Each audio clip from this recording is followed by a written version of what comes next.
একটার একটা কৌশল। কথা বুঝছেন? দেখেন এখানে নাউনের পূর্বে আমি কি ব্যবহার করেছি? নাউন। যদি তোমাকে নাউনের পূর্বে নাউন ব্যবহার করতে বলে তারা একটা প্রশ্ন লিখে দিবে, সেটা লিখে দিবে নাউন অ্যাডজেক্টিভ। কি লিখে দিবে? Noun adjective. যদি বলে noun pre-modify the noun use noun adjective, তখন মনে রাখতে হবে নাউনের পূর্বে একটা নাউন। কথা কি বুঝছো? যেমন mister Hamid is an English teacher. Tree plantation, tree down noun, plantation down, environment pollution, environment noun, pollution down noun. কথাটা বুঝলে নাই? এভাবে নাউনের পূর্বে একটা নাউন বসাতে হবে। তখন তুমি এই নাউনটাকে কোন দ্বারা প্রশ্ন করবা? যে কোন টিচার? English teacher. বাংলার ইংলিশ লিটারেচার। কোন সাহিত্য? বাংলা সাহিত্য। কথা বুঝলে না? Mobile phone. কোন phone? Mobile phone. Soil pollution, water pollution. কথা বুঝলে না? Air pollution. কোন পলিউশন? Air pollution. বায়ু দূষণ, মাটি দূষণ, পানি দূষণ। এরকম করে বুঝা পাইছো? এবার দ্বিতীয়টা লক্ষ্য করেন যে নাউনের পূর্বে যখন তোমাদের অ্যাডজেক্টিভ ব্যবহার করতে বলবে তখন এই কথাটা লেখা থাকবে প্রি-মডিফাই দ্য নাউন। কি লেখা থাকবে? Pre-modify the noun. যদি এই কথাটা লেখা থাকবে তখন এই নাউনটাকে কেমন দ্বারা প্রশ্ন করবা? কি দ্বারা? কেমন দ্বারা। কথা বুঝছো? আমি যদি বলি Bangladesh is a small country, বলেন তো কেমন কান্ট্রি? ছোট্ট দেশ। মানে কেমন দেশ? ছোট্ট দেশ। যেমন এটার নাম অ্যাডজেক্টিভ অফ কোয়ালিটি। অর্থাৎ প্রি-মডিফাই দ্য নাউন বলে নাউনের পূর্বে একটা অ্যাডজেক্টিভ অফ কোয়ালিটি বসাইতে হবে। কারণ কোয়ালিটি মানে কি? দোষ, গুণ, অবস্থা। ধরে নাও এই কলমটা, এই কলমটা একটা নাউন কিনা? অবশ্যই। যেমন আমি বললাম যে এটা কলমটা কেমন, স্যার বলছে এটা কালো কলম, চিকন কলম, মোটা কলম। তারপর হচ্ছে হালকা, মোটা, চিকন, পাতলা, দামি, কম দামি। কথা বুঝলো নাই?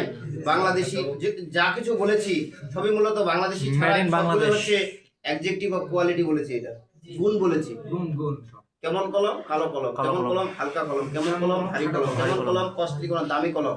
কথা বুঝো না? কেমন কলম? যে কালো কলম। ঠিক আছে? এইভাবে সবই হলো কি? অ্যাডজেক্টিভ। তখন এই প্রি-মডিফাই দ্য নাউন বললে নাউনের উপরে একটা অ্যাডজেক্টিভ অফ কোয়ালিটি বসাইতে হবে। এটাকে কেমন দ্বারা প্রশ্ন করতে হবে? প্রশ্নগুলো মনে রাখতে হবে। পরেরটাতে যাও। পার্টিসিপল। পার্টিসিপল তিন ধরনের হয়: present participle, past participle, perfect participle. Present participle মানে ভাব প্লাস আইএনজি অ্যাডজেক্টিভের কাজ করে। পাস্ট পার্টিসিপল মানে ভিতরি ভাব এবং অ্যাডজেক্টিভের কাজ করে। পারফেক্ট পার্টিসিপল মানে হ্যাভিং প্লাস ভিতরি। তো আমি শুধু দুটো বলবো, প্রেজেন্ট পার্টিসিপল আর পাস্ট পার্টিসিপল।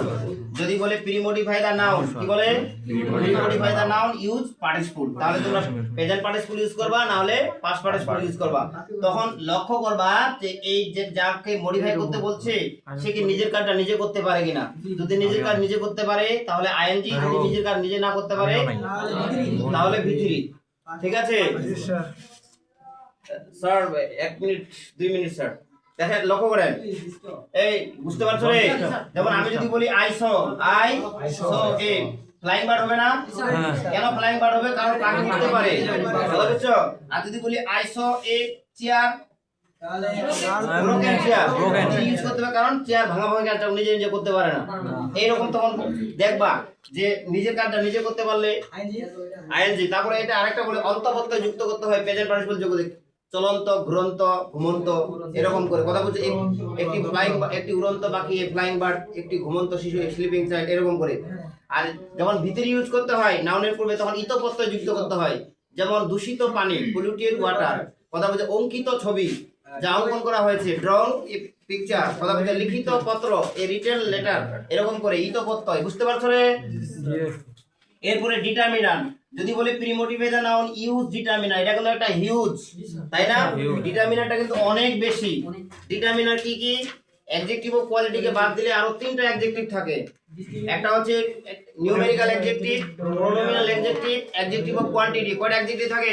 তিনটা। এর সাথে অতিরিক্ত যোগ হবে আর্টিকেল এ এম দা, অথবা সেক্ষেত্রে তোমাদের পূর্ববর্তী ক্লাসে আমি বিস্তারিত লিখেছি ডিটারমিনার কি কি। একটা হচ্ছে পজেসিভ গুলো ডিটারমিনার হয়, মাই, আওয়ার, দেয়ার, হিজ, ইউর। তারপর ডেমনস্ট্রেটিভ গুলো ডিটারমিনার হয়, দিস, দ্যাট, আর দোজ। কথা বলতে সাজ। তারপরে হচ্ছে ডেস্ট্রিবিউটিভ প্রোনাউন গুলো ডিটারমিনার হয়। তারপর যে ইচ, এভরি, নো, সাম, এনি। কথা বুঝলেন নাই? এরপরে নিউমেরিক্যাল, এই তারপরে হচ্ছে ওই যে আছে সংখ্যাবাচক সংখ্যাগুলো, এগুলো ডিটারমিনার হয়। পরিমাণবাচক যে সংখ্যাগুলো আছে, সাম, মেনি, ফিউ, সেভারেল, এনাফ, মাছ, এগুলো হচ্ছে তোমার ডিটারমিনার হয়। কথা বুঝছো? তারপর আর্টিকেল ডিটারমিনার হয়। যদি নাম ধরে দেয় pre-modify the noun use possessive, তাহলে তো বুঝতে পারছো মাই, আওয়ার, হিজ, ইউর। আর যদি বলে ডেস্ট্রিবিউটিভ তাহলে দিস, দ্যাট, দোজ। কথা বুঝলো নাই? সাত। তারপরে যদি বলে যে নিউমেরিক্যাল মানে কি সংখ্যা বসাইতে হবে। কথা বুঝছো? এগুলো পূর্ববর্তী ক্লাসে বলেছিলাম। হ্যাঁ বলছিলাম। ঠিক আছে। এরপরে জেনারেল অর্ডিনাল। এগুলো কিন্তু বেশি নাই, মাত্র কয়েকটা দিছিলাম। একটা হচ্ছে next, last, last, previous, another, other. কথা বুঝছো? এগুলো খুব দেখা যায় না সেরকম, যেমন next class, last class, previous class.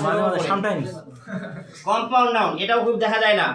আর গুরুত্বের দিক থেকে 1 থেকে 4 পর্যন্ত জাস্ট এনাফ, আর বাকিগুলো না করলেও হবে। কথা বুঝছেন?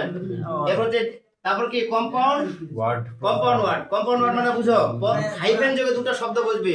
যেমন Rabindranath is a world famous poet, world hyphen famous. কথা বুঝছেন না? He is an highly educative person, highly hyphen educative, তারপরে পারসন, পারসনের পূর্বে হাইলি এডুকেটিভ শব্দটা বুঝছে। I bought a new branded phone, এই যে নিউ হাইফেন ব্র্যান্ডেড, এটা হচ্ছে কম্পাউন্ড অ্যাডজেক্টিভ। তারপর কি প্রপার অ্যাডজেক্টিভ।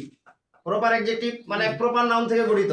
প্রপার নাউন যেমন বাংলাদেশি, বাংলাদেশি মনে করো citizen, Indian citizen, American citizen. এই যে আমেরিকা থেকে আমেরিকান, চায়না থেকে চাইনিজ, আমেরিকা থেকে, তারপর জাপান থেকে জাপানিজ, এই যে শব্দগুলো আছে না, বাংলাদেশ থেকে বাংলাদেশি, এরকম করে এগুলো হলো প্রপার অ্যাডজেক্টিভ। ঠিক আছে? এরপরে কি কতিপয় অ্যাডভার্ব, এগুলো মাত্র 2-3টা বলছিলাম। একটা হচ্ছে দেন, আরেকটা হচ্ছে তোমার ওই আপ। কথা বুঝছো? একটা ডাউনও হতে পারে। কথা বুঝছো? যেমন আমি যদি বলি the up train, the up train will come very soon. এই যে আমি না কি বলেছি, the up train, the up train, DRAI। আমরা জানি নাউনের রূপে যেটা থাকে সেটা অ্যাডজেক্টিভ হয়, তাহলে এটা আপটা আমরা অ্যাডভার্ব রূপে ব্যবহার করতে পারি, এটা আবার প্রিপজিশন রূপে ব্যবহার করতে পারি, কিন্তু এখানে অ্যাডজেক্টিভ রূপে ব্যবহার হয়েছে। কথা কি বুঝছো? এই ধরনের কয়েকটা শব্দ আছে, এগুলো আমি দেখি নাই সত্যিকারের কথা। এখন বিষয়টা হচ্ছে তোমাদের থাকবে কোন কয়টা, 1 থেকে 4 এর বিষয়গুলো তোমরা ভালো করে একটু বাসায় পড়বা।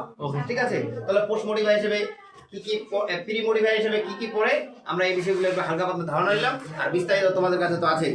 ঠিক আছে? আর পরবর্তী ক্লাসে আমরা ওই যে পোস্ট মডিফাই হিসেবে কি কি বসে, ওটা একটা হালকা